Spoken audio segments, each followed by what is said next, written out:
राजीव। दोस्तों, हर मोहल्ले में कुछ दबंग किस्म के लोग होते हैं जिनके पास ताकत भले ना हो, लेकिन फिर भी दबदबा बनाए रखने के लिए वो कहते हैं कि बाहर आकर मिल, बताता हूं। कुछ इसी अंदाज में, जी हां, कुछ इसी अंदाज में राहुल गांधी को भी चुनौती मिली थी कि अमेरिका से ट्रेड डील का क्या फायदा है। ये भारतीय जनता पार्टी के युवा मोर्चे का अध्यक्ष ही आपको समझा देगा। जबकि राहुल गांधी ने सवाल प्रधानमंत्री नरेंद्र मोदी से पूछे थे, जिनके जवाब देने संसद में तो प्रधानमंत्री नरेंद्र मोदी आए नहीं और न ही अमित शाह ने राहुल गांधी को संसद में जवाब दिया, लेकिन बाहर उन्हें जरूर भारतीय जनता युवा मोर्चा के अध्यक्ष से बहस की चुनौती दे दी। तो कांग्रेस ने भी इस चुनौती को अब स्वीकार कर लिया है और रणदीप सुरजेवाला ने कहा है कि आप वक्त और मंच बता दीजिए, मैं आ जाऊंगा। इस वीडियो को जरा देख लीजिए क्या कह रहे हैं। आज प्रेस कॉन्फ्रेंस की रणदीप सुरजेवाला, सांसद भी हैं और महासचिव भी हैं इधर कांग्रेस पार्टी के, क्या कह रहे हैं जरा सुनिए।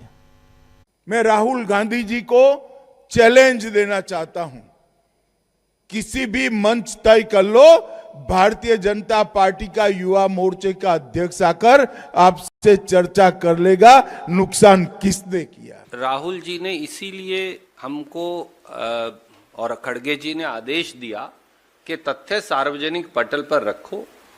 अगर अमित शाह जी चाहें, हम बीजेपी के कार्यालय में आपके समक्ष वो बहस को तैयार हैं। मैं आज चले जाता हूं, अभी आज कहें आज चले जाता हूं, कल कहें कल चल पड़ता हूं। अमित शाह जी की मर्जी है, उन्होंने मुझे निर्धारित कर दिया है, वो जिसको निर्धारित करेगी पार्टी वो जाने को तैयार है। तो अमित शाह जी तारीख और समय बता दें। रणदीप और यहाँ आना चाहें तो हम यहाँ अच्छी चाय पिलाएंगे उनको, आपके साथ बैठाएंगे, तो यहाँ भी हम तैयार हैं। तो सुन लिया आपने। अब अमित शाह और नरेंद्र मोदी भी जानते हैं कि ना कोई बहस के लिए बुलाएगा ना कोई आएगा, लेकिन फिलहाल हवा में तलवार भांजी जा रही है ताकि वक्त बिताया जा सके और अमेरिका के साथ हुई ट्रेड डील में जो खिलवाड़ देश के किसानों के साथ और कारोबारियों के साथ हुआ है वो लोगों को नजर ना आए। तब तक चुनाव की हलचल भी तेज हो जाएगी और फिर लोगों का ध्यान भी इसी पर चला जाएगा कि किस पार्टी के किस बड़े लीडर को बीजेपी ने तोड़ा है। यानी बीजेपी पूरी कोशिश लोगों का ध्यान भटकाने की कर रही है, मगर कांग्रेस ट्रेड डील और एप्स्टीन फाइल्स के खुलासों पर लगातार सरकार से जवाब मांगने का सिलसिला जारी रखे हुए है। आज एक प्रेस कॉन्फ्रेंस में, जिसमें अभी आप सुन रहे थे यहाँ रणदीप सुरजेवाला को, इस रणदीप सुरजेवाला ने जो कुछ कहा है जरा इसको भी सुन लीजिए। इसका दूसरा हिस्सा सुनिए जरा।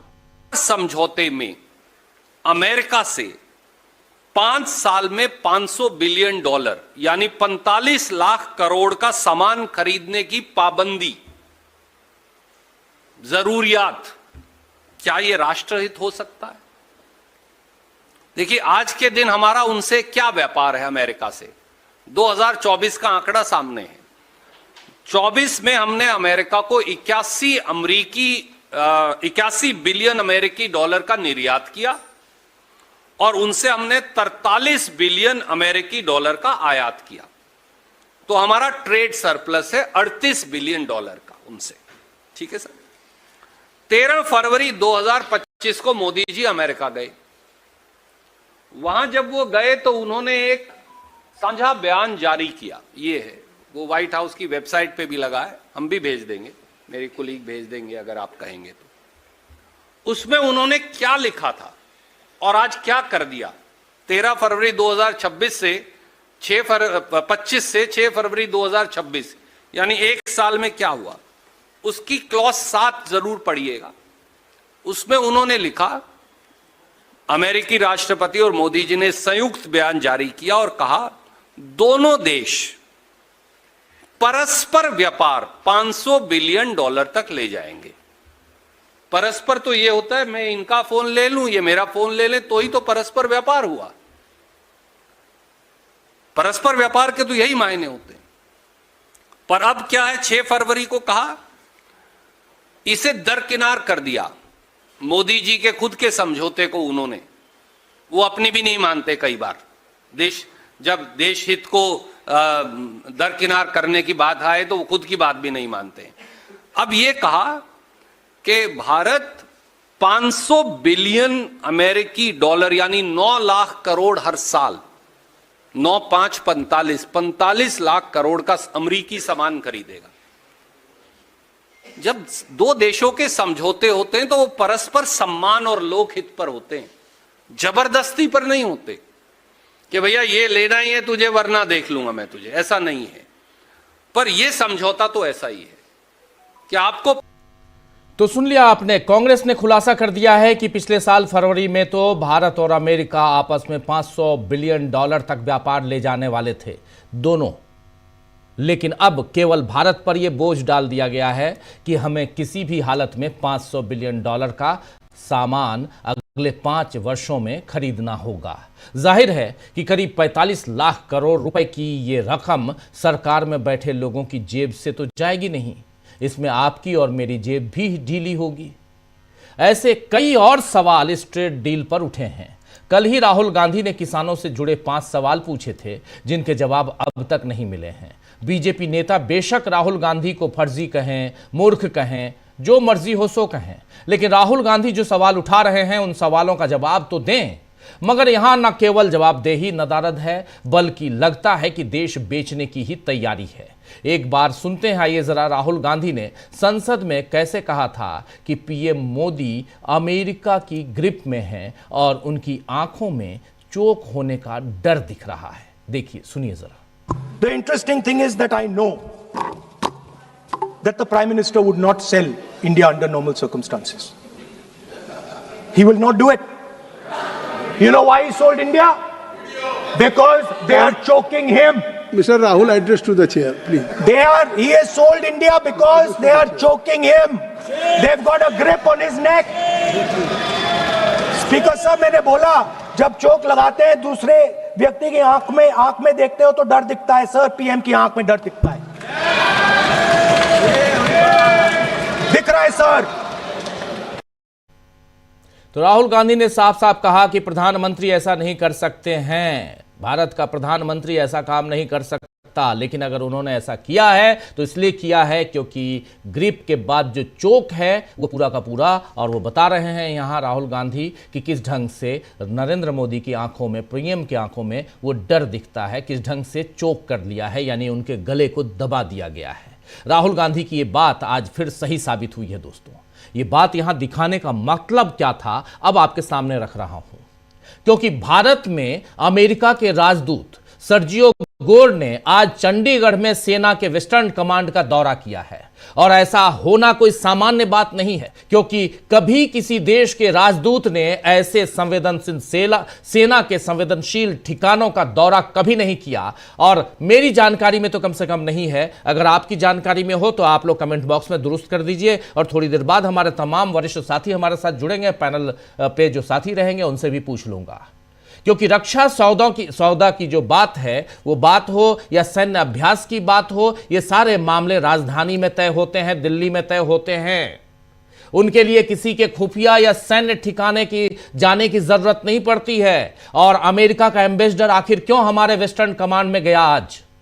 आपको याद होगा कि जब ट्रंप ने अवैध प्रवासी भारतीयों को बेड़ियों में जकड़कर वापस भेजा था, तब भी अमेरिकी सैन्य विमान अमृतसर में उतरे थे, याद है ना?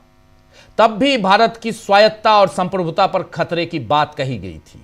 लेकिन तब से अब तक नदियों में काफी पानी बह चुका है, और ऐसा लग रहा है कि देश की सुरक्षा को अमेरिका के हवाले कर दिया गया है। आपको बता दूं कि वेस्टर्न कमांड भारतीय सेना की सबसे रणनीतिक कमांड मानी जाती है। ये कमांड पंजाब, हरियाणा, दिल्ली, हिमाचल प्रदेश और जम्मू के कुछ हिस्सों की सुरक्षा की जिम्मेदारी संभालती है, और भारत की राष्ट्रीय सुरक्षा का केंद्र होने के कारण इसे सेना की स्टील शील्ड कहा जाता है। वेस्टर्न कमांड ही पाकिस्तान के साथ लगी अंतर्राष्ट्रीय सीमा की रक्षा करती है। 1947, 1965 और 1971 के युद्धों में वेस्टर्न कमांड ने ही पाकिस्तान के दांत खट्टे किए थे। 1971 के युद्ध के दौरान इसी कमांड के नेतृत्व में पश्चिमी मोर्चे पर पाकिस्तान को आगे बढ़ने से रोका गया था। अब चर्चा है कि अमेरिका भारत को रूस के Su-57 यानी सुखोई 57 खरीदने से रोकने के लिए F-35 का ऑफर दे सकता है। लोग इसे चंडीगढ़ लॉबी के जरिए दबाव बनाने की कोशिश के रूप में देख रहे हैं। यहां यह भी याद दिला दूं कि एस जयशंकर पहले ही कह चुके हैं कि भारत क्या खरीदेगा ये उसके राष्ट्रीय हित तय करेंगे। दोस्ती अपनी जगह है, लेकिन रक्षा सौदे जरूरतों के आधार पर होंगे, ये सारी बातें कही थी एस जयशंकर ने। मगर अभी अमेरिकी राजदूत का दौरा वेस्टर्न कमांड में यह बता रहा है कि हमारे लिए फैसले लेने में अमेरिका शायद काफी आगे बढ़ चुका है और नरेंद्र मोदी ने ट्रंप को हदें पार करने की सुविधा दे दी है। तो आइए दोस्तों आज चर्चा करेंगे, लेकिन इससे पहले चर्चा करें उससे पहले ये जो कह रहा हूं, सर्जियो गोर जो हैं वो अमेरिका के एम्बेसडर जो भारत में हैं, देखिए 5 घंटा पहले उनका ट्वीट है, just landed in Chandigarh, looking forward to visiting the western command of the Indian army. अभी तुरंत लैंड किया हूँ चंडीगढ़ में और वेस्टर्न कमांड में जाने की तैयारी कर रहा हूँ। तो आज चर्चा करेंगे कि क्या देश पर अब वाकई अमेरिका पूरी तरह ग्रिप बना चुका है, क्या हम गुलामी के दौर की तरफ बढ़ रहे हैं, और सबसे बड़ा सवाल, आखिर मोदी सरकार देश से क्या छिपा रही है, जानना जरूरी है। समझने की कोशिश करते हैं। और इन सब के बीच अमित शाह आखिर भारतीय जनता युवा मोर्चा के अध्यक्ष को भेज रहे थे। रणदीप सुरजेवाला कह रहे हैं आप जहां बुलाइए वहां आ जाता हूं। क्या मजाक बना रखा है, समझते हैं। हमारे साथ कुछ वरिष्ठ साथी जुड़े हुए हैं, उनसे पहले आपका परिचय करवाता हूं, फिर आगे बढ़ते हैं। देखिए स्क्रीन पर हमारे साथ इस वक्त 5 वरिष्ठ साथी जुड़े हुए हैं। हमारे साथ अमलेंदु उपाध्याय जी हैं, हमारे साथ प्रशांत टंडन जी हैं, हमारे साथ राकेश पाठक जी हैं, हमारे साथ सुनील शुक्ला जी, हमारे साथ प्रकाश हिंदुस्तानी जी हैं। आप सबका स्वागत है, इस्तकबाल अब तमाम दोस्त साथी शुभचिंतक आप सबका जो अब तक जुड़ चुके हैं, उनका भी, जो जुड़ने वाले हैं उनका भी इस कार्यक्रम में सीधे आना चाहता हूँ। डॉक्टर राकेश पाठक जी आपके पास, जरा आपसे समझूँ, सेना बहुत अच्छी तरह से आप जानते हैं, सेना को भी आपने PhD की है इसी पे, इसलिए भी बहुत बारीकियों को आप पहचानते हैं, समझते हैं। ज़रा आपसे समझूं कि अमेरिका के एम्बेसडर का हमारे वेस्टर्न कमांड विजिट करने के मायने क्या हैं, ज़रा ये बता दीजिए। अमित शाह और कांग्रेस पार्टी की जो पॉलिटिकल और ये सब सियासी बयानबाजियां, इस पे भी आएंगे। उसको सियासी बयानबाजी ही मानता हूं कि अरे मेरा तो वो तुमको देख लेगा, मेरा वो बच्चा देख लेगा, ये सब जो है गली के टपोरे बच्चों की तरह जो कहानियां चल रही हैं, अच्छा नहीं लगता कि देश का गृह मंत्री इस ढंग का बयान दे, वो अच्छा नहीं लगता। लेकिन फिर भी, लेकिन ये बहुत गंभीर मामला है, बहुत ही गंभीर मामला है, इसलिए समझना चाहता हूं आपसे क्या चल रहा है। डॉक्टर साहब, पहले अमेरिका के राजदूत के वेस्टर्न कमांड मुख्यालय जाने पर बात करें। पहली बात तो यह है कि थोड़ा सा इसमें एक संशोधन कर दें। इससे पहले भी अमेरिका के राजदूत ऐसे ठिकानों पर जा चुके हैं। ऑस्ट्रेलिया का हाई कमिश्नर भी जा चुका है एक दफा, एक रिचर्ड वर्मा करके जी राजदूत हुआ करते थे, वे गए थे। और एरिक गार्सेटी, वे भी एक बार सेना मुख्यालय जा चुके हैं। ऑस्ट्रेलिया का राजदूत भी जा चुका है, यद्यपि मैंने खुद भी ट्विटर पर सवाल पूछा था, बाद में थोड़ा सा अपडेट हुआ जी। एक तो यह समझने की जरूरत है कि ये जो व्यक्ति है इस वक्त अमेरिका का भारत में राजदूत, ये कोई बहुत छोटी मोटी रकम नहीं है, ये बहुत पहुंची हुई तोप है, क्योंकि राष्ट्रपति डोनाल्ड ट्रंप का बेहद करीबी आदमी है। दूसरे, इसके जिम्मे सिर्फ भारत का दूतावास नहीं है, ये पूरे एशिया के इस इलाके का प्रभारी बनाकर भेजा गया है। बाकायदा राष्ट्रपति अमेरिका ने जो जिम्मेदारी दी है उसमें इनका पद नाम ये जरूर है ambassador to India, US ambassador, लेकिन इसके साथ साथ पाकिस्तान और एशिया का ये जो हिस्सा है हमारे आस पड़ोस तक का, ये सबका ये प्रभारी है सर्जियो गोर। जैसा मैंने कहा कि पहले भी राजदूत जाते रहे हैं, लेकिन देश काल परिस्थितियों में कोई घटना ज्यादा महत्वपूर्ण और चिंताजनक तब हो जाती है जब अमेरिका अभी अभी हमारे ऊपर एक बड़ी ट्रेड डील थोप चुका है। सर्जियो गोर का चंडीगढ़ कमान हेडक्वार्टर पर जाना इसलिए और ज्यादा गंभीर हो जाता है, कभी जुमा 7 महीने पहले हम ऑपरेशन सिंदूर से निपटे हैं, पाकिस्तान के साथ एक छोटी लड़ाई करके। ये इसलिए और महत्वपूर्ण हो जाता है कि उस लड़ाई को रोकने का श्रेय 75 बार डोनाल्ड ट्रंप ले चुके हैं। ये इसलिए उससे भी ज्यादा महत्वपूर्ण हो जाता है कि अमेरिका हमारे ऊपर इस ट्रेड डील में न केवल बाकी के कारोबार, काम धंधे, तेल खरीदना, साजो सामान खरीदना थोप रहा है, बल्कि उसमें रक्षा का मामला भी अंतर्निहित है। आपने संकेत किया भी है एक युद्धक विमान की खरीदी का। ये पहलकदमी कुछ कुछ ऐसी दिखाई देती है कि अमेरिका अब हमें पूरी तरह रूस के पाले में से खींचकर अपनी गोद में बिठालना चाहता है। जैसे अमेरिका का बगल बच्चा पाकिस्तान है, खाड़ी के तमाम देश हैं जो उसके पिछलग्गू हैं, यूरोप के तमाम देश हैं, अमेरिका के सैन्य ठिकाने खाड़ी से लेकर और दुनिया के न जाने किन किन जगहों पर हैं। तो इस वक्त सर्जियो गोर का हमारे पश्चिमी कमान मुख्यालय में जाना सवालों के घेरे में है। सामान्य परिस्थितियों में आज से कुछ महीने पहले, ऑपरेशन सिंदूर से पहले गए होते, भारत में तो राजदूत ही नहीं था बहुत लंबे समय तक, अमेरिका का कोई सुध लेने वाला नहीं था यहां पर। और जब वो आया है तो एक तरह से भारत में अमेरिका के गवर्नर जनरल या वायसराय जैसी हैसियत में दिखाई दे रहा है। आने वाले समय में मालूम पड़ेगा कि सर्जियो गोर सिर्फ यूं ही मुआयना करने गए थे या और कोई तस्दीक करने गए थे, जरूरतें समझने गए थे कि अमेरिका का कौन कौन सा माल कहां कहां ठिकाने लगाया जा सकता है। आपने बिल्कुल ठीक कहा कि इस तरह की खरीद फरोख्त दो देशों के बीच सौदे में इस तरह से तो नहीं होता। सरकार के स्तर पर सौदे होते हैं, जंगी जहाज खरीदना हो, तोप खरीदनी हो, कुछ भी खरीदना हो, सेना मुख्यालय है, रक्षा मंत्रालय है, सरकार खुद है।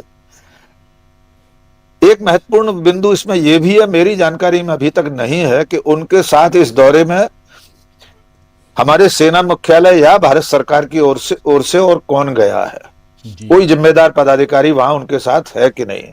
वहां कमान मुख्यालय के लोग होंगे ही, स्वाभाविक है।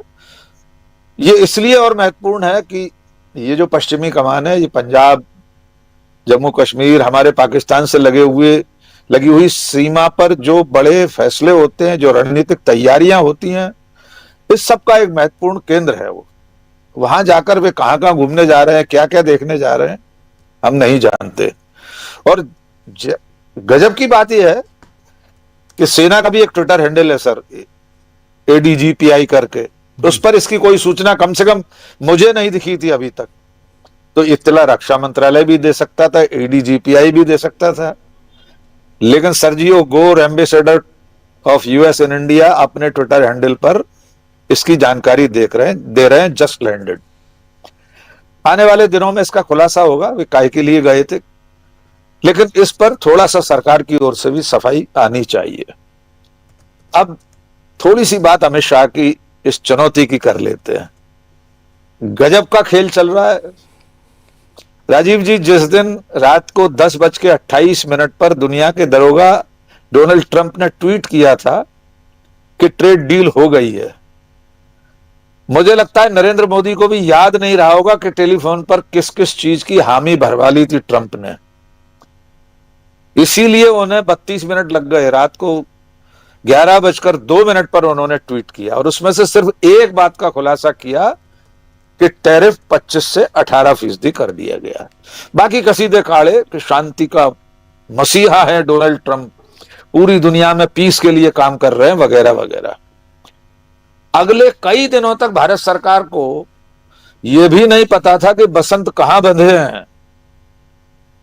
इस ट्रेड डील में क्या क्या तय हो गया है ये तब मालूम पड़ा जब अमेरिका से प्रेसिडेंशियल ऑर्डर निकल गया, एग्जीक्यूटिव ऑर्डर में खुलासा हो गया।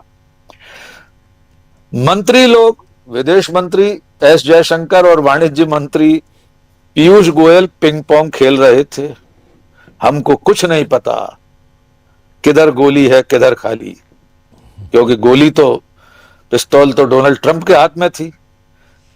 आखिरी दिनों तक, अभी चंद 1 या 2 दिन पहले तक सरकार के मंत्री ये खेल खेलते रहे और अब अमित शाह राहुल गांधी को चुनौती दे रहे हैं कि युवा मोर्चे का कोई अध्यक्ष उनसे बहस कर सकता है। सच्चाई तो यह है कि अगर राहुल गांधी के सवालों के जवाब होते तो माननीय प्रधानमंत्री सदन में खड़े होकर जानकारी दे देते। पीयूष गोयल ने सदन के बाहर प्रेस कॉन्फ्रेंस क्यों की थी? और उस प्रेस कॉन्फ्रेंस में 30% हिस्सा राहुल गांधी को गरियाने में, 20% समय नरेंद्र मोदी की तारीफ में, और बाकी बचा समय कद्दू का बेर, बेर का कद्दू करने में बिता दिया था। तब भी उन्हें भी नहीं पता था कि ट्रेड डील में है क्या। तो इस तरह की बचकानी हरकतें शोभा नहीं देती। लेकिन आप किनसे उम्मीद कर रहे हैं शोभा की? देश का गृह मंत्री हर दिन छाती ठोक कर कहता है कि मुझसे ज्यादा नकारा गृह मंत्री आज तक आजाद भारत में कोई नहीं हुआ। जब जब गृह मंत्री ये कहते हैं कि घुसपैठ रोकेंगे, ऐसा इंतजाम करेंगे, वैसा इंतजाम करेंगे, लाखों घुसपैठिए घुसाए हैं, उस दिन वे कहते हैं कि देशवासियों कान खोलकर सुनो, मैं अमित शाह भारत सरकार का गृह मंत्री सबसे नकारा गृह मंत्री हूं। सारी देश सीमा सुरक्षा बल, सुरक्षा एजेंसियां मेरे हाथ में है, लेकिन मैं घुसपैठ नहीं रोक पा रहा था, फिर भी मैं गृह मंत्री हूं। तो अब उनकी इस चुनौती को किस रूप में लिया जा सकता है, वो रणदीप सुरजेवाला ने बता दिया है। अब इसे स्वीकार कर लेना चाहिए। इस बहस के बारे में सिर्फ एक बात याद दिलाना चाहता हूं। 2024 के लोकसभा चुनाव से पहले राहुल गांधी ने प्रधानमंत्री को बहस की चुनौती दी थी कि वे किसी भी मंच पर आ जाएं, देश के मुद्दों पर डिबेट कर लें।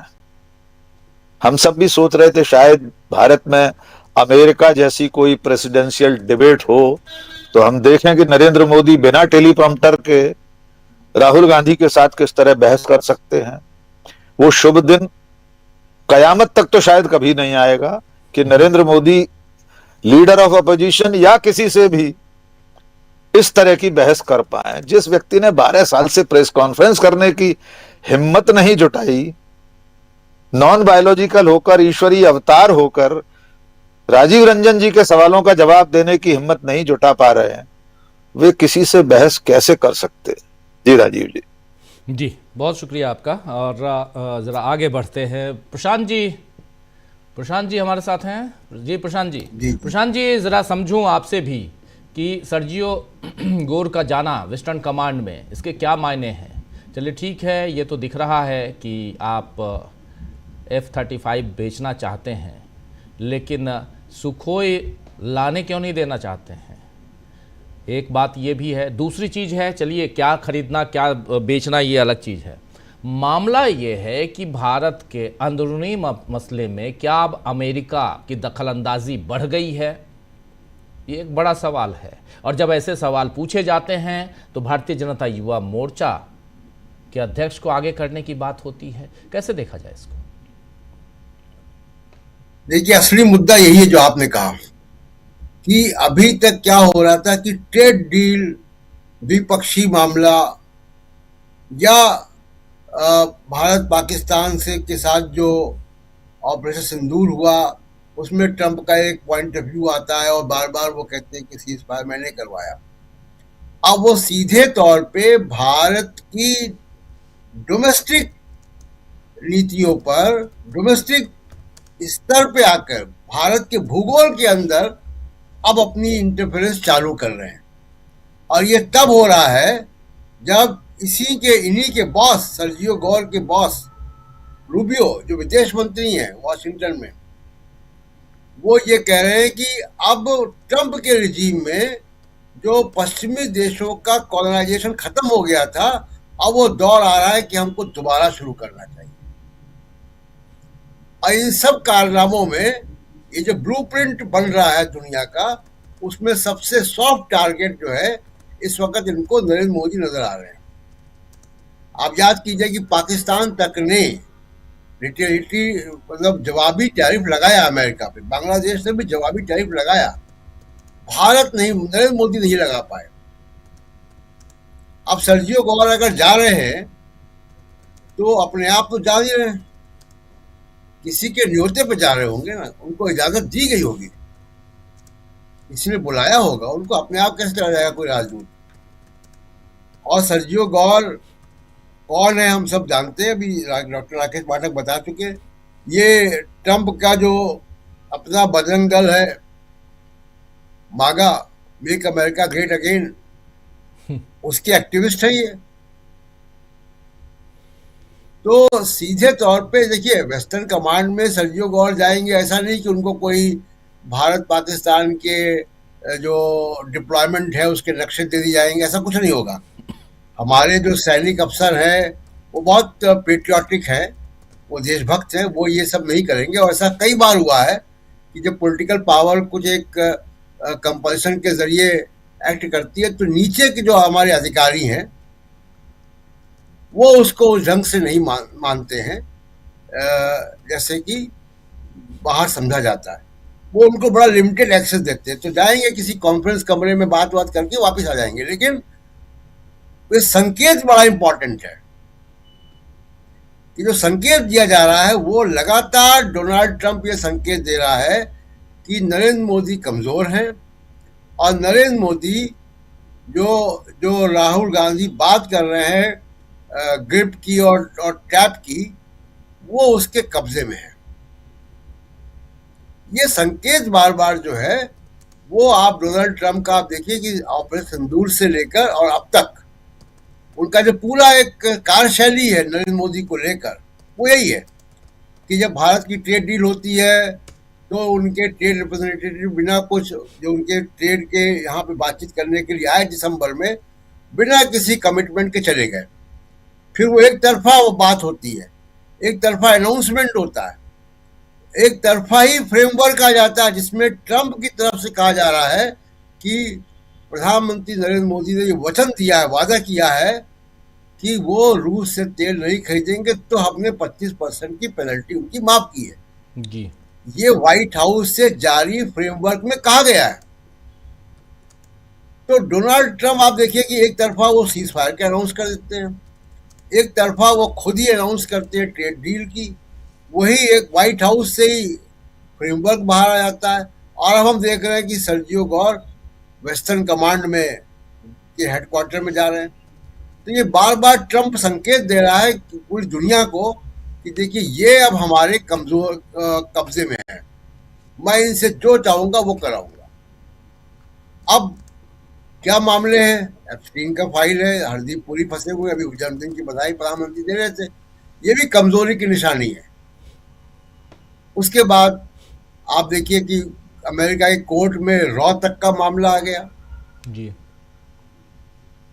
उसके पहले हम देख चुके हैं कि किस तरीके से ऑपरेशन सिंदूर में एक तरफा उन्होंने बयानबाजी शुरू की। तो कई मामले ऐसे बन रहे हैं जहां पे अमेरिका का हस्तक्षेप जो है, वो ट्रंप का हस्तक्षेप बहुत साफ साफ दिखाई दे रहा है। और हमको ये नहीं भूलना चाहिए कि यही ट्रंप, वेस्टर्न कमांड अभी आप चर्चा कर चुके हैं कि हमारी जो पाकिस्तान से अंतर्राष्ट्रीय सीमा पंजाब में और जम्मू में जो एलओसी है जी, लाइन ऑफ कंट्रोल, ये दोनों सीमाओं पे तैनाती जो है वो हमारी वेस्टर्न कमांड की है। पाकिस्तान के का मुकाबला जो है वेस्टर्न कमांड करती है और थल सेना में। अब उस वेस्टर्न कमांड के हेडक्वार्टर में जा रहे हैं और पाकिस्तान का जनरल मुनीर व्हाइट हाउस में ट्रंप के साथ खाना खाता है। जी। अमेरिका जो है वो क्रिप्टो करेंसी में इन्वेस्टमेंट कर रहा है, वहां पे कंपनी बन रही है, बोर्ड बन रहा है, उसमें ट्रंप का दामाद शामिल है। जी। तो पाकिस्तान के साथ इस लेवल की पार्टनरशिप है और वो उसको महान बता रहे हैं, बार बार जनरल मुनीर की तारीफ करते हैं ट्रंप। तो बहुत स्पष्ट संकेत दे रहे हैं। और इसमें आप देखिए कि नरेंद्र मोदी ट्रंप का मुकाबला नहीं कर पाए, छोटे छोटे देश मुकाबला कर रहे हैं। ईरान को आप देखिए, जिसके ऊपर 30 साल से सैंक्शंस हैं, वो डरा नहीं और उसने मुकाबला किया। अभी आगे क्या होगा हम नहीं अभी भी कर रहा है वो। अभी भी कर रहा है। आगे क्या होगा क्या नहीं होगा हम तो नहीं कह सकते, लेकिन अभी तो मुकाबला करता दिखाई दे रहा है और उस देश की जनता उनके साथ है। जी। बल्कि ये हुआ कि सरकार, ईरान की सरकार में थोड़ी बहुत अस्थिरता आ गई थी, वो मजबूत हो गई क्योंकि उनका सबसे बड़ा नेता अमेरिका से लड़ रहा है। और हमारे मोदी साहब जो है वो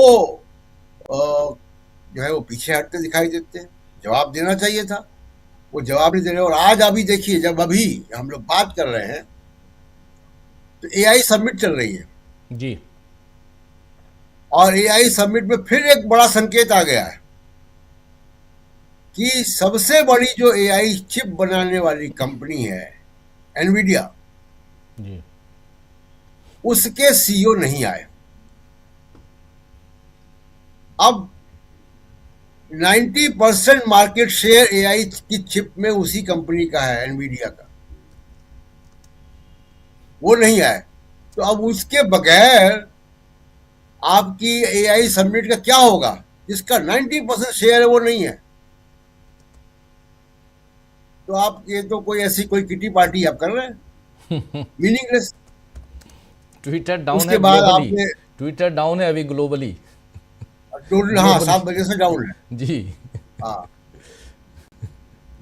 जी, तो उसके बाद आप देखिए कि ट्विटर से ही मुझे याद आ रहा है कि आपके ऊपर अमेरिका ने कितना कब्जा किया हुआ है, कि ईरान जैसा कंट्री, तमाम दूसरे, चाइना, सबने इंटरनेट को अपने प्रोटेक्ट किया हुआ है, और आपका इंटरनेट जो है वो अमेरिका के हवाले है। तो ये तमाम बातें जो हैं वो कमजोरी दिखा रही हैं कि प्रधानमंत्री नरेंद्र मोदी डोनाल्ड ट्रंप को, जो लाल आंखों की बात वो करते थे चाइना के लिए, वो लाल 56 इंच जो लाल आंखें, वो सिर्फ भाषण है, और वो भाषण में भी नहीं रहेगा। और एक आखिरी बात, जो अमित शाह की बात है, देखिए, डिबेट का, बहस का सबसे बड़ा फोरम संसद है, राइट, और चलते हुए सेशन के बीच में अगर आप कह रहे हैं कि राहुल गांधी वहां चर्चा कर रहे हैं, चाय की दुकान पे चर्चा कर रहे हैं, आप संसद का अपमान कर रहे हैं। आप संसद का अपमान कर रहे हैं। राहुल गांधी ने सवाल प्रधानमंत्री से पूछे हैं, बकौल नेता प्रतिपक्ष पूछे हैं, रिकॉर्ड में पूछे हैं, संसद की कार्रवाई का हिस्सा है, और सदन चल रहा है। अभी तो केवल वेकेशन में है ना सदन, मार्च में फिर चालू होगा। तो 9 मार्च अमित शाह को चाहिए कि आप संसद में बहस करें ना, संसद से आप भागते हैं, इधर उधर की चर्चा की बात कर रहे हैं। तो संसद के प्रति भी सम्मान रखना चाहिए। जी राजीव जी, बिल्कुल। सुनील शुक्ला जी, क्यों भाग रही है सरकार? पहली बात, क्या छिपा रही है सरकार? ये दूसरी बात। तीसरी बात महत्वपूर्ण, कि क्या सचमुच अमेरिका के हाथों की कठपुतली होते जा रहे हैं हम? धन्यवाद राजीव जी। आपके तीसरे प्रश्न का जवाब सबसे पहले, इसमें कोई संदेह रह गया है आपको? जिस तरीके से यह ट्रीटी का समझौता पत्र सामने आया है, उसमें लगता है कि हम एक संप्रभु राष्ट्र की तरह से व्यवहार कर रहे हैं, हमारे साथ व्यवहार किया जा रहा है। अगर आप एक तरफा समझौता कर लें, जो व्यापार भारत का अमेरिका के साथ सरप्लस का व्यापार रहा है, उसको अगर आप और 2%, 2.5%, 3% के टैरिफ के साथ होता रहा है, उसको आप 18% स्वीकार कर लें, तो क्या ये एक संप्रभु राष्ट्र का निर्णय है? आपके ऊपर यह दबाव हो कि मिनिमम $500 बिलियन का आपको व्यापार करना पड़ेगा मेरे साथ, ये किसी संप्रभु राष्ट्र के साथ किया जा रहा व्यवहार है। हम क्या लेंगे क्या नहीं लेंगे तो मेरा निर्णय होना चाहिए। अगर हमसे ये कहा जाए, अमेरिकी राष्ट्रपति ये कहे कि सोवियत रूस से आप तेल नहीं खरीदेंगे, ये कौन होते हैं ट्रंप हमको डिक्टेट करने वाले? हम कहां से कौन सी चीज लेंगे और अपनी जरूरतों के हिसाब से लेंगे? ये हमारे ऊर्जा संबंधी सुरक्षा का मेरा दायित्व है, आप क्यों मुझे डिक्टेट करेंगे? कोई सी चीज हमारे लिए उपयुक्त है, सस्ती है, हमारे उद्योग धंधों के लिए के मुफीद है, ये तो हमारा निर्णय होना चाहिए। हमारे कृषि जगत के लिए कौन सी चीजें उपयुक्त हैं, ये हम निर्णय लेंगे। आप कैसे इस बात का इसको डिक्टेट कर सकते हैं? राष्ट्रीय सुरक्षा का सवाल आया, ऑपरेशन सिंदूर का मसला आया, उसमें युद्ध विराम की स्थिति आई, उसमें अमेरिकी राष्ट्रपति कहता है कि हमने हस्तक्षेप किया, 75 बार से अधिक कह चुका हो, हम प्रतिकार नहीं करते। ये किसी संप्रभु राष्ट्र की निशानी है। हम खुद अपनी स्थिति नहीं खोते चले जा रहे हैं। सवाल है कि हम एक संप्रभु राष्ट्र हैं, हमारे पास वो ताकत है, हम छोटे मोटे राष्ट्र नहीं हैं। लेकिन जिस तरीके से अमेरिकी राष्ट्रपति ने हमारे साथ व्यवहार किया और हमने इसको स्वीकार कर लिया, यह चिंताजनक है, यह आलोचना का विषय है। दूसरी चीज कि जो समझौता हुआ, इस मतलब आप डिटेल में बिल्कुल मत जाइए। सवाल है कि दो देशों के बीच में व्यापार संबंधी समझौता हो रहा है। एक देश कह रहा है कि जो चीज हम आपके देश से आएगी उसमें हम मिनिमम 18% टैरिफ लगाएंगे, और दूसरा देश कह रहा है कि आप हमारा जो सामान आपके पास जाएगा उसको आपको 0% टैरिफ पर बेचना पड़ेगा, कोई टैरिफ नहीं लगेगी। ये कौन सा समझौता है? ये तो गला दबाना हुआ ना, और इसको हम स्वीकार करते चले जा रहे हैं। इस पे जो सवाल पूछे जा रहे हैं उसके बारे में आप पता नहीं क्या क्या बातें करते हैं। हो सकता, मैं नहीं कहता कि राहुल गांधी सच बोल रहे हैं या झूठ बोल रहे हैं। राहुल गांधी ने 5 स्पेसिफिक सवाल आपसे पूछे कि डीडीजी प्रोडक्ट आप ले रहे हैं क्या, सोया मिल्क आप ले रहे हैं क्या, एग्रीकल्चर का फील्ड आप खोल रहे हैं क्या, आप नॉन टैरिफ बैरियर हटा रहे हैं क्या। सीधे सीधे सवाल है ये 4-5। अब उसका जवाब दे दीजिए। आप कैटेगरिकली कह दीजिए कि नहीं हम डीडीजी नहीं लेंगे, वो तो आप कह नहीं रहे हैं। आप ये कहिए कि नहीं कोई भी सोया का से बना हुआ कोई भी सामान नहीं आने देंगे। अब क्यों नहीं कहते इस बात को? और उसके बाद भी आप कहेंगे कि नहीं साहब, विपक्ष का नेता अगर देश को यह आगाह कर रहे हैं कि इस समझौते में ये चीजें हैं तो अपनी राजनीतिक जिम्मेदारियों का निर्वाह कर रहे हैं। अगर आप उनको झूठा साबित करना चाहते हैं तो आप उनकी बातों का जवाब, कोई व्यक्ति उनकी बातों का जवाब नहीं दे रहा है और कह रहा है कि नहीं तो गुमराह कर रहे हैं। गुमराह कौन कर रहा है भाई? गुमराह तो सरकार कर रही है। अगर आप प्रश्नों का जवाब नहीं देते, लोगों के मन में उपज रहे संदेह का जवाब आप नहीं देते, तो कौन गुमराह कर रहा है? कौन लोगों को धोखे में रखे हुए हैं? जो सरकार की जिम्मेदारी बनती है। और सही है कि संसद जब सत्र में है तो पीयूष गोयल साहब बाहर क्यों बात कर रहे हैं, और वह स्पेसिफिक बात क्यों नहीं कर रहे हैं कि जो लोग जो सवाल पूछे जा रहे हैं, जो लोगों के मन में संदेह है, वो केवल हमने घुमा फिरा के बात कर रहे हैं, हम किसानों का नुकसान नहीं होने देंगे। बिल्कुल सही बात है, बहुत अच्छा काम कर रहे हैं आप। लेकिन अगर लोग सवाल पैदा कर रहे हैं, विपक्षी दल कर रहे हैं कि नहीं किसानों का नुकसान हो रहा है, तो क्यों नहीं हो रहा? क्यों हो रहा नहीं? आप उनके हितों को बचा रहे हैं, उन उपायों के बारे में आप बात कर दीजिए। उन उपायों के बारे में तो बात नहीं कर रहे हैं। तो एक बड़ा प्रकरण आया, उस प्रकरण में सरकार का जो रवैया है वो साफगोई का नहीं है, वो पारदर्शिता का नहीं है। आप विपक्ष के नेता की आलोचना करके आप अपने ऊपर लगने वाले आरोपों से बच नहीं सकते। अब सुरक्षा की बात कीजिए। आप अगर आप अमेरिका के कहने से तेल खरीदेंगे, अमेरिका के दबाव में वहां से आप विमान खरीदेंगे, आप जो भारत में अमेरिकी राजदूत है उसको अपने वेस्टर्न कमांड में जाने देंगे, क्या है ये? क्यों जाने दे रहे हैं आप? और इसकी सार्वजनिक जानकारी क्यों नहीं है? क्यों गए, किसके साथ गए, किस उद्देश्य से गए, क्या ये नहीं बताना चाहिए? विदेशी नागरिकों की यात्रा नहीं होती है, प्रतिबंधित रहता है रक्षा प्रतिष्ठानों में जाने के लिए। आप सरजीव गौर को भेज रहे हैं, आप जा रहे हैं और खुद बता रहे हैं, सरजीव गौर बता रहे हैं कि मैं यहां लैंड किया हूं, भारत सरकार नहीं बता रही है। क्यों नहीं सवाल पैदा होंगे? क्यों नहीं आपके ऊपर आरोप लगेगा कि आप देश को बेच दिए हैं? क्यों नहीं कहा जाएगा कि आप देश के हितों के साथ समझौता कर रहे हैं? ये तो बड़े सवाल हैं। इन सवालों से सरकार कैसे बच सकती है? और जो सरकार का रवैया है विपक्ष के नेता को लेकर के, ये तो कहीं से भी उचित नहीं है।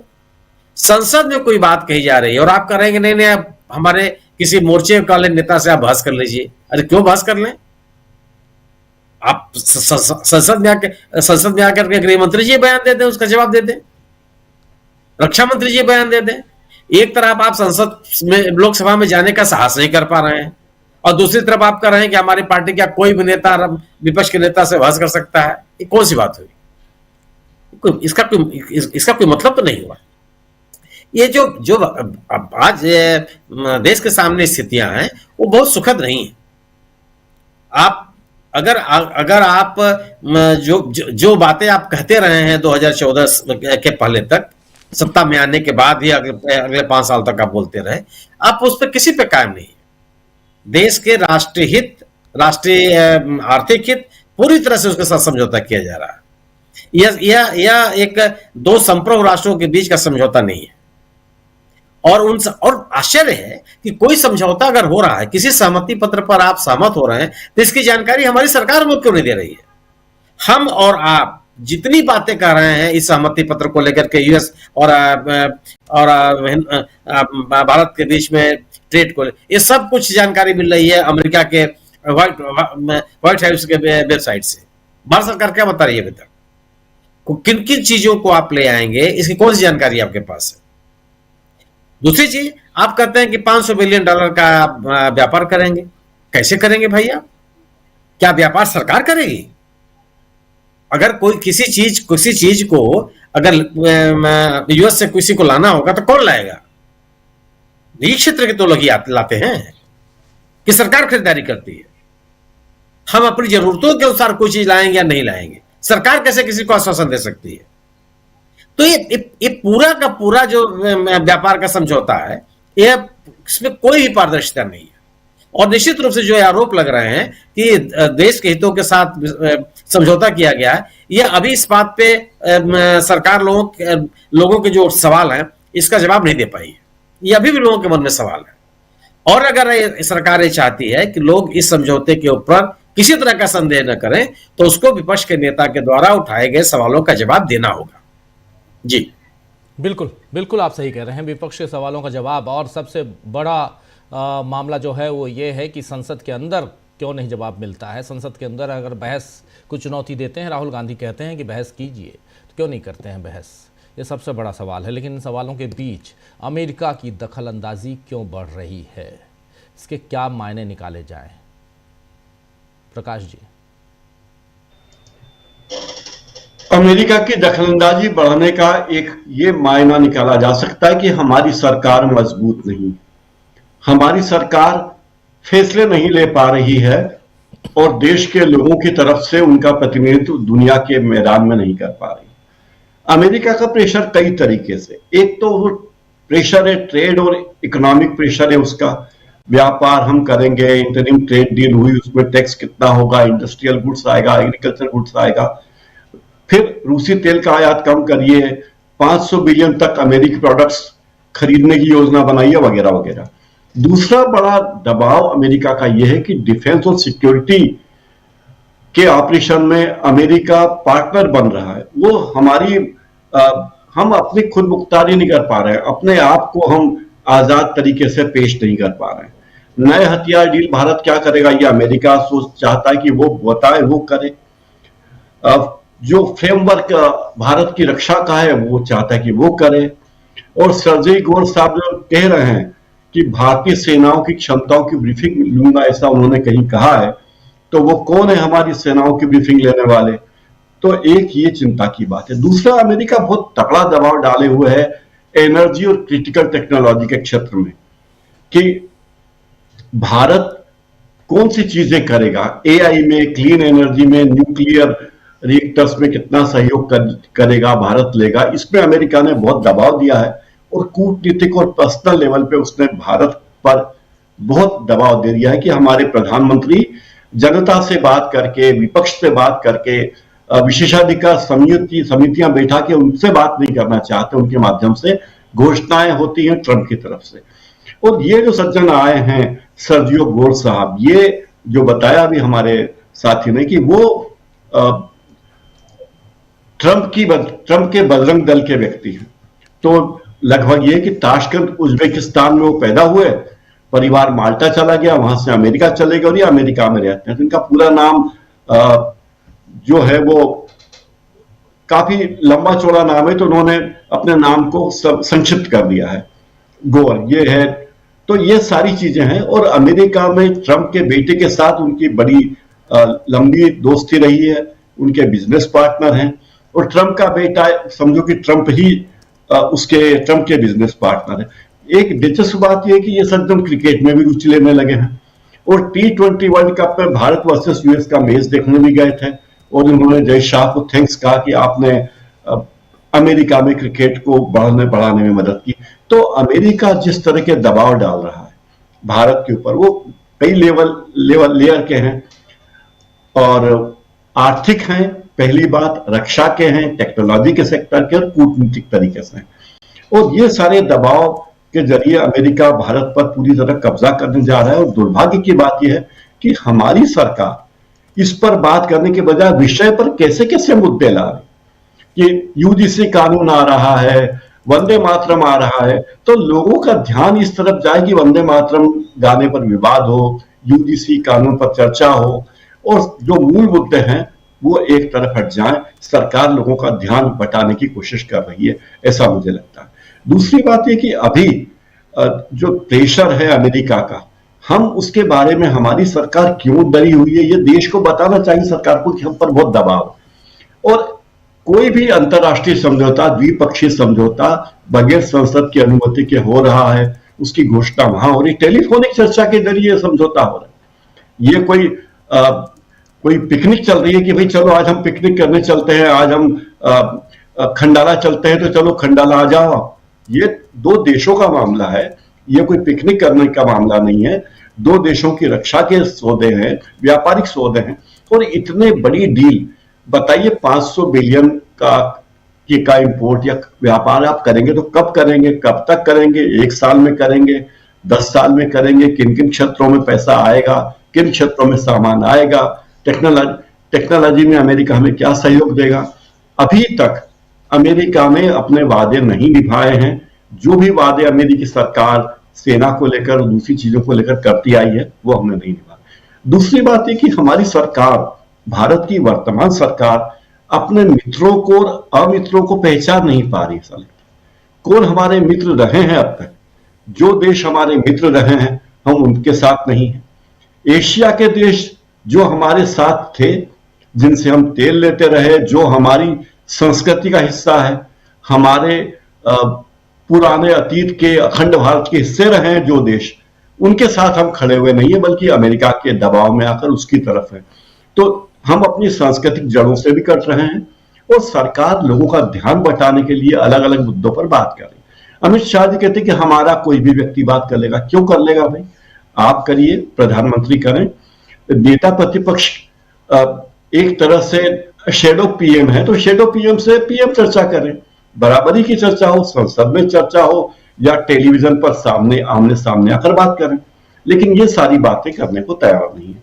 तो ये सब चीजें अपनी सरकार की कमजोरियां उजागर करती है और ये देश के हित में नहीं है, हमारे हित में नहीं और दुनिया के हित में भी नहीं। अगर एक इतना बड़ा देश जो दुनिया का सबसे बड़ा लोकतंत्र है वो इस तरह दब के काम करेगा तो अमेरिका के और ट्रंप के इरादे और बढ़ते जाएंगे और दुनिया में भी उसका गलत प्रभाव जाएगा। ये मेरा कहना है। जी बिल्कुल आप सही कह रहे हैं, दुनिया में भी उसका गलत प्रभाव पड़ेगा और अमेरिका के सामने हम कैसे दबे हुए हैं ये दिखाई दे रहा है और धीरे धीरे ये प्रभाव बढ़ रहा है। T20 का भी आपने अच्छा जिक्र किया यहाँ पे, और अमेरिका इस बार T20 वर्ल्ड कप में, क्रिकेट वर्ल्ड कप में खेल रहा है,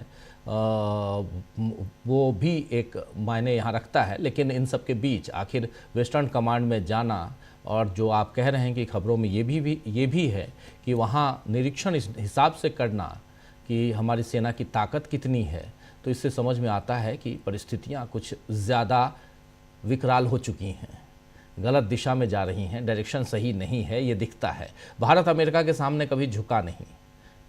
इंदिरा गांधी के उस दौर की बात आप लोग अच्छी तरह से जानते हैं, जब पाकिस्तान से, पूर्वी पाकिस्तान को अलग कर बांग्लादेश बनाया था, तो उस दौर में भी भारत नहीं झुका और उस दौर में भारत इतना मजबूत नहीं था जितना आज है। सैन्य शक्ति भारत के पास है, लेकिन तब भी इंडिया नहीं झुका। और आज जिस ढंग से कर रहा है इंडिया, इसका मतलब है इंडिया के जो पीएम हैं वो जिस ढंग से, और जब सवाल पूछे जा रहे हैं, चाहे जीएम फसलों की बात हो, चाहे और भी किसानों की बात मैं कर रहा हूँ, या और भी दूसरे व्यापारियों की बात हो, हर जगह क्यों यहाँ पर फंसी हुई है सरकार, या क्या छिपा रही है सरकार, ये जानना ज़रूरी है। धीरे धीरे ही सही, लेकिन चीज़ें आएंगी सामने, और एक साथ कितने सारे मामले सामने नज़र आते हैं। अगर गिनने लगिए तो बहुत कुछ ऐसा है जो दिखाई देता है। अभी निखिल गुप्ता का भी जिक्र कर रहे थे हमारे साथी प्रशांत टंडन जी कि अमेरिका में रॉ, हालांकि निखिल गुप्ता रॉ का अधिकारी नहीं है, रॉ के अधिकारी जो था वो विकास यादव था, और विकास यादव ने निखिल गुप्ता को सुपारी दी थी, निज्जर को मारने की सुपारी भी, और उसके अलावा पन्नू को मारने की सुपारी भी। निज्जर को मारने से पहले निज्जर को मार दिया गया, स्वीकार किया उसने। और अगर विकास यादव रॉ का अधिकारी था, अगर नहीं वो था। जी, यहाँ कुछ जोड़ना चाहते हैं डॉक्टर राकेश पाठक जी। डॉक्टर साहब जोड़िए, फिर आगे बढ़ते हैं। जी जी, बहुत महत्वपूर्ण विषय आपने उठाया। ये भी अमेरिका की एक रणनीति है। इस मामले में जो अपडेट है वो ये है कि निखिल गुप्ता पर जो 3 आरोप हैं, सुपारी लेकर हत्या कराने की साजिश, हत्या कराना, हत्या की साजिश और मनी लॉन्ड्रिंग, उसमें अमेरिका के कानून में उसे 40 साल सजा हो सकती है।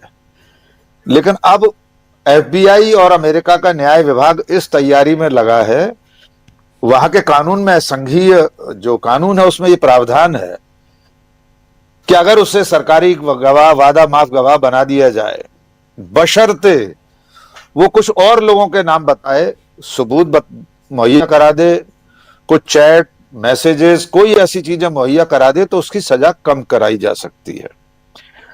अभी तो विकास यादव का नाम उसने ले दिया है।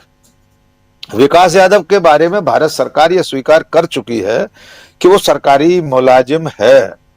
उसके बाद वो कहां है कोई नहीं जानता। मैं जिस तकनीकी नुक्ते की तरफ आपका ध्यान दिलाना चाहता हूं वो बेहद गंभीर है। भारत और अमेरिका के बीच में 1997 में प्रत्यर्पण संधि हो चुकी है। विकास यादव को FBI मोस्ट वांटेड लिस्ट में शामिल कर चुकी है। उसकी 3 तस्वीरों के साथ इश्तिहार जारी हो चुका है। रेड कॉर्नर नोटिस भी इंटरपोल से जारी करवा दिया अमेरिका ने। इसका अर्थ यह है कि अब विकास यादव अमेरिका, इंग्लैंड या तमाम उन सारे देशों में नहीं जा सकता जहां इंटरपोल ऑपरेट करती है। सरकार ने क्या चतुराई की है उससे नोट कर लीजिए। जैसे ही FBI ने विकास यादव को मोस्ट वांटेड की लिस्ट में डालकर इश्तिहार जारी किया, उसकी तलाश के लिए पूरी दुनिया में ढिढोरा पिटवाया, वैसे ही भारत सरकार ने दिल्ली पुलिस के जरिए अपने ही अधिकारी विकास यादव के खिलाफ जबरिया वसूली का एक मुकदमा दर्ज करा दिया। अब यह मुकदमा क्यों दर्ज हुआ उसे भी समझ लीजिए सर। 1997 में हुई प्रत्यर्पण संधि का अनुच्छेद 6 वो ये कहता है कि अगर कोई व्यक्ति जिसकी तलाश एक देश को है अपने दूसरे मित्र देश में से प्रत्यर्पण संधि के अंतर्गत, लेकिन अगर उस व्यक्ति पर अपने उसके देश में कोई केस चल रहा है, कोई न्यायिक प्रक्रिया चल रही है, हिरासत में है या जेल में है, तो उसे प्रत्यर्पण संधि होते हुए भी दूसरे देश को नहीं सौंपा जाएगा। अब आप सयानापन देखिए कि FBI ने जिस दिन वारंट जारी किया उसके अगले दिन विकास यादव पर दिल्ली पुलिस ने केस रजिस्टर कर लिया। अब जब जब अमेरिका की सरकार उसे मांगेगी, भारत सरकार कहेगी उस पर केस चल रहा है, जब तक ये मुकदमा खत्म नहीं हो जाता हम आपको नहीं सौंप सकते। लेकिन इससे भी गंभीर बात यह है कि अगर विकास यादव अमेरिका के हत्थे चढ़ गया तो उसने जो बातें उगलनी होंगी, अगर वो उगल दी, ये प्लॉट किसने रचा था, तत्कालीन रॉ चीफ सामंत गोयल, राष्ट्रीय सुरक्षा सलाहकार अजित डोभाल और गुरपत वंश सिंह पन्नू तो अपनी फरियाद में प्रधानमंत्री का नाम लिख चुका था। उसने दक्षिण जिला अदालत न्यूयॉर्क में जो दरखास्त दी थी उसमें लिखा था कि मैं जानता हूं मेरे हत्या का प्लान कहां बना है, लेकिन चूंकि वे हेड ऑफ द नेशन है इसलिए मैं उन्हें आरोपी नहीं बना रहा हूं।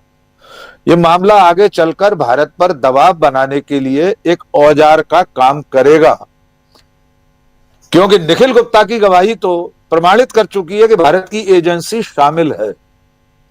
एजेंसी का अधिकारी विकास यादव है, भारत सरकार स्वीकार कर चुकी है वो उसका मुलाजिम है।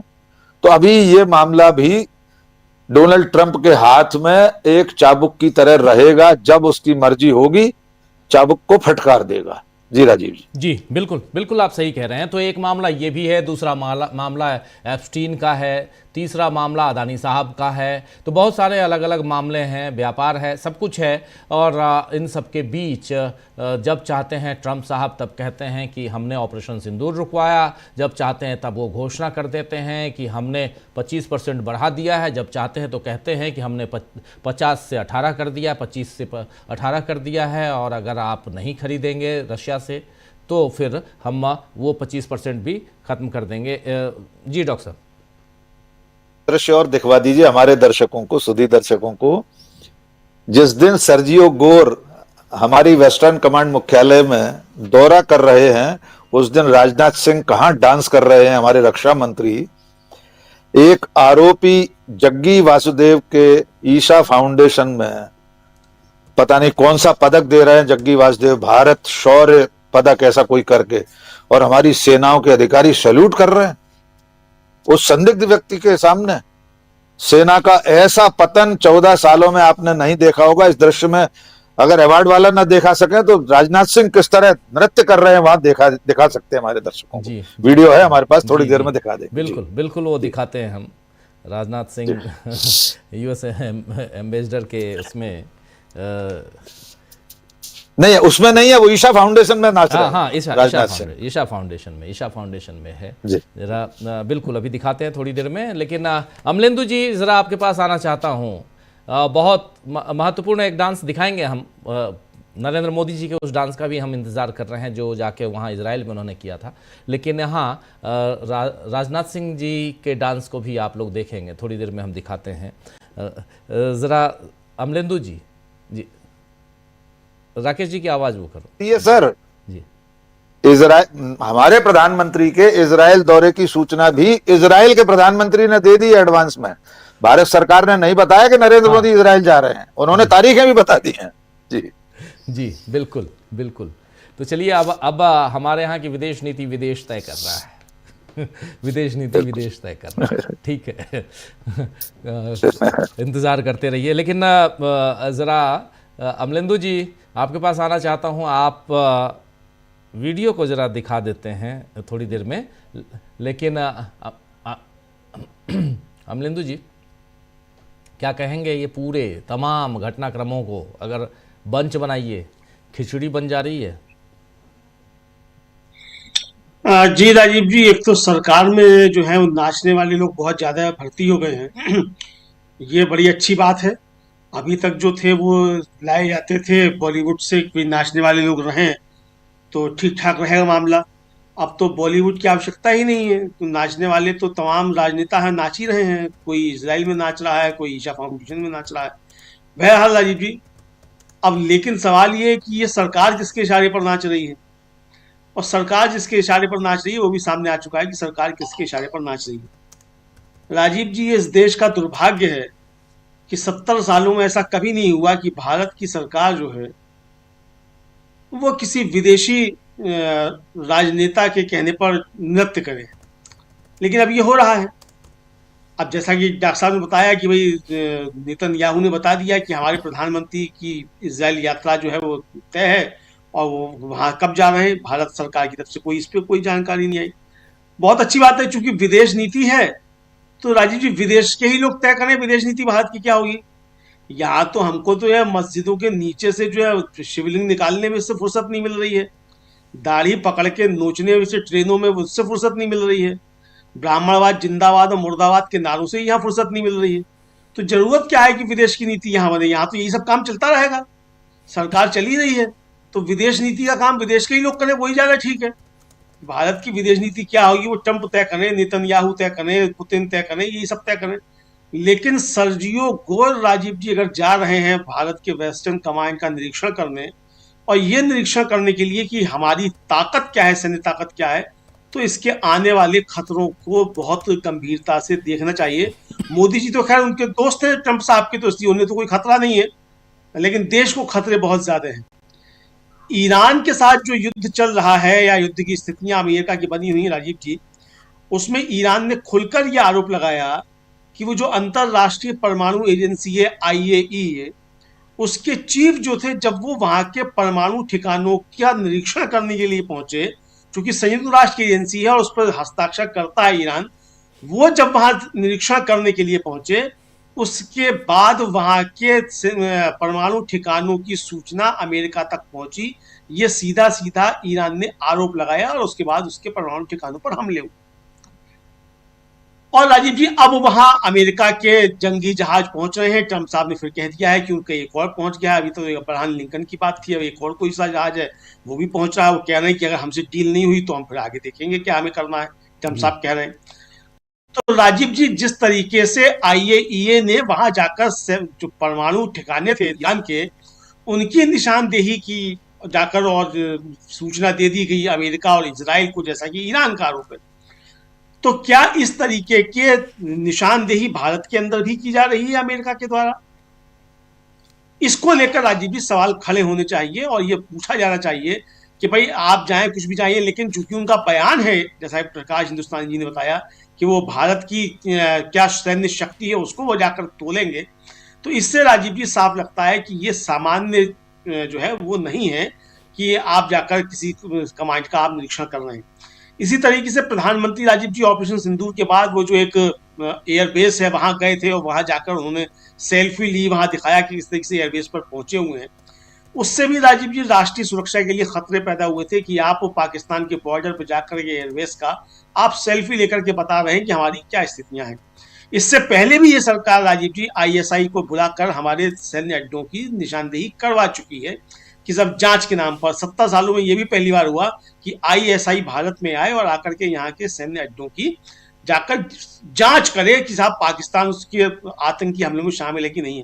भाई ये तब तो आप कह रहे थे कि पाकिस्तान जब तक जो है वो आतंकवाद से अपना मुंह नहीं मोड़ता, आतंकवाद खत्म नहीं करता, उसके साथ कोई बातचीत नहीं होगी, और फिर आप बुलाकर उसका जो है निरीक्षण करवा रहे हैं। इसी तरीके से पाकिस्तान के साथ जिस तरीके से ट्रंप की दोस्तियां बढ़ रही हैं और लगातार बढ़ती चली जा रही हैं, उसके बावजूद अगर हम वहां के राजदूत को जो है अपने सैन्य अड्डों की अगर हम इस तरीके से निरीक्षण करवा रहे हैं, तो सवाल राजीव जी ये ट्रंप के ऊपर नहीं है कि ट्रंप क्या कर रहा है, सवाल यहाँ के राजनेताओं के ऊपर है जिनके हाथ में इस देश की कमान है, कि वो देश की राष्ट्रीय सुरक्षा के साथ किस तरीके से समझौते कर रहे हैं। ये राजीव जी मुझे लगता है कि बड़ा मसला है, गंभीर मसला है, और इसको आसानी से छोड़ा नहीं जा सकता। मुझे लगता है विपक्ष इस बात को भी लेकर भी सवाल उठाएगा। संसद का सत्र चल रहा है, इसलिए संसद के सत्र में भी ये बातें गंभीर तरीके से राजीव जी सामने आ सकती हैं। अब अमित शाह कह रहे हैं कि साहब वो बहस कर लो, जो है वो आके युवा मोर्चा का नेता वो बता देगा।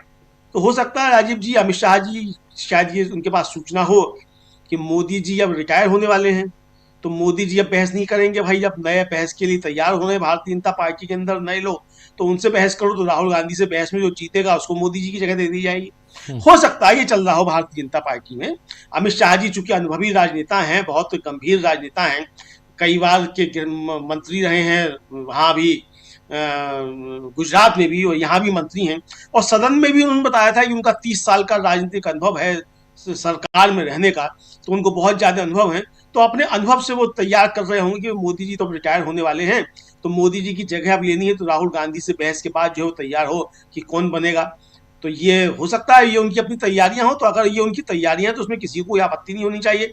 अब ठीक है, राहुल गांधी ने कह दिया कि रणदीप सिंह सुरजेवाला बहस करेंगे, तो तैयार हो जाए रणदीप सिंह सुरजेवाला से बहस के लिए।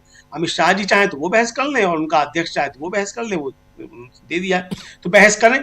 अच्छी बात यह राजीव जी की बहस की परंपरा चले, बहस होती रहे, और अमित शाह जी ने स्वीकार किया है कि बहस हो।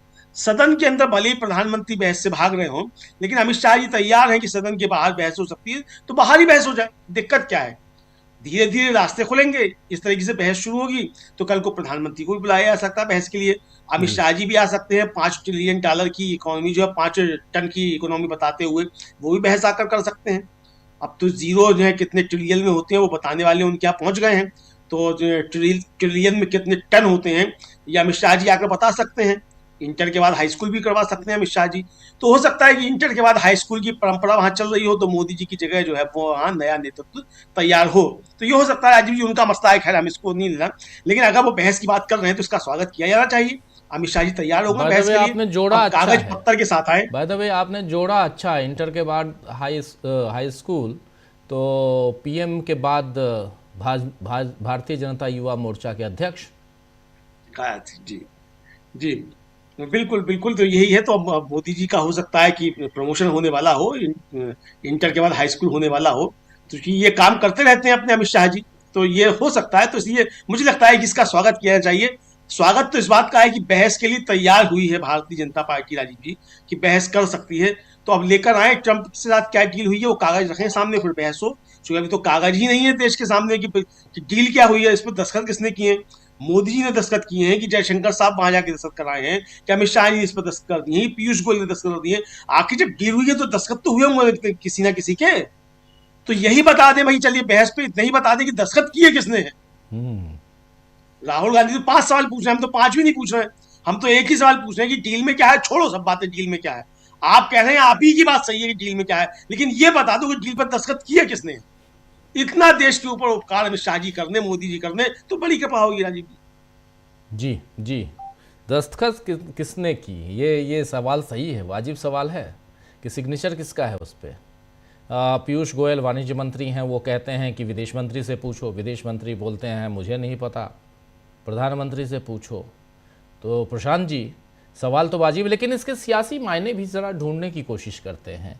क्या इससे भारतीय जनता पार्टी को देश के मतदाताओं को अपने पक्ष में करने में मदद मिलेगी? देखिए, बीजेपी एक पॉलिटिकल पार्टी के तौर पे समाज में इंटरवीन नहीं कर पा रही है। वो केवल और केवल एक चुनाव जीतने की मशीन है। पूरी ताकत उनकी ज्ञानेश कुमार की मशीनरी पे लगी हुई है, गोदी मीडिया पे लगी हुई है। समाज में इंटरवेंशन वो नहीं कर पा रहे हैं, और खासकर सकारात्मक इंटरवेंशन जो एक पॉलिटिकल पार्टी का रोल होता है। आज ही मैं किताब पढ़ रहा था, उसमें डॉक्टर मुरली मनोहर जोशी का फॉरवर्ड है, उस किताब में शुरुआती लेख है जी, और उसमें वो जिस तरीके की राजनीति और लोकतंत्र की बात कर रहे हैं, बीजेपी तो वहां से पता नहीं कहां जा चुकी है। बीजेपी के अंदर लोकतंत्र को लेकर, संस्थाओं को लेकर, संसद को लेकर अंदरूनी बीजेपी के अंदर कोई बहस नहीं है। वो केवल उनका फोकस 2-3 चीजों पे है, राहुल गांधी पे है और चुनाव जीतने पर है। तो इसलिए बीजेपी इसको कैसे इस्तेमाल करेगी ये हम नहीं कह सकते अभी, क्योंकि उनके पास ऐसा कुछ वो है ही नहीं। केवल हाँ, एक रीसेंट जो मैं ऑब्जर्व कर रहा हूं कि अभी तक जो जो जो एक प्लेटफॉर्म बचा हुआ था, वो चिंता की बात है कि अंग्रेजी के अखबारों ने भी अब राहुल गांधी को ब्लैकलिस्ट करना शुरू कर दिया है। अंग्रेजी के बड़े अखबारों ने भी अब राहुल गांधी को ब्लैकआउट करना शुरू कर दिया। वो अब अपोजिशन की खबरें नहीं चलाते हैं, नहीं दिखाते हैं, कहीं अंदर के पेज में डाल देते हैं। पहले ये हो रहा था 1 आध महीने पहले तक कि कम से कम अंग्रेजी के अखबार जो थे